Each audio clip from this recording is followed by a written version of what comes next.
জন্মদিনকেই কখনো দেখিনি। আমার জীবনের প্রথম বা আমার মা বাবা ঠাকুরদার কাছেও শুনিনি এই জন্মদিন হয়। তাই মহুয়াদি অনেক ভাগ্যবতী।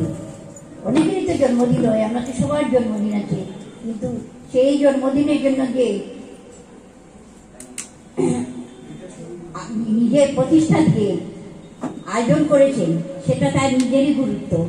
আমরা ভাববো যে মুখকে কেন দেওয়া হয়েছে, তার সেই গুণ আছে বলেই তাকে দেওয়া হয়েছে।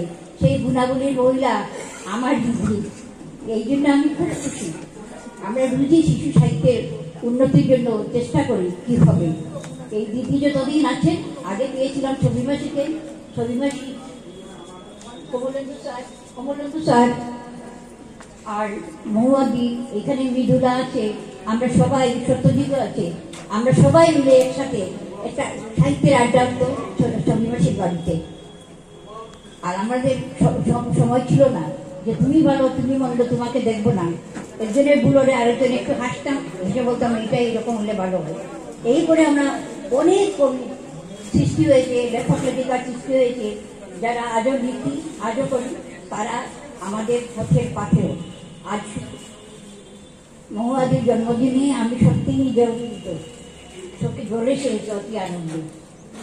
তাই আমি আশা করি মহুয়াদির জন্ম আরো দীর্ঘ হোক, আরো সুস্থ থাকুক, আরো ইতিহাস হোক, আমাদের সঙ্গে তাল মিলিয়ে আরো চলুক। এই জন্য মহিলা আমি একটা কবিতা লিখেছিলাম, এটা পড়েছিলাম।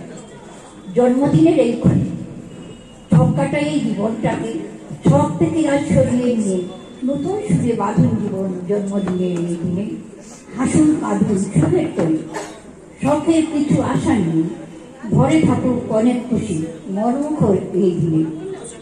জন্ম কিন্তু ফেলনা নয়, অনেক আশার ভালোবাসা শখের বাসা পরে তবে আসতে হয় এই জীবনে। সুস্থ দেহে থাকুন ভালো, নতুন নতুন ভাবনা নিয়ে দীর্ঘ জীবন কামনা করি জন্মদিনের এই ক্ষণে। ধন্যবাদ।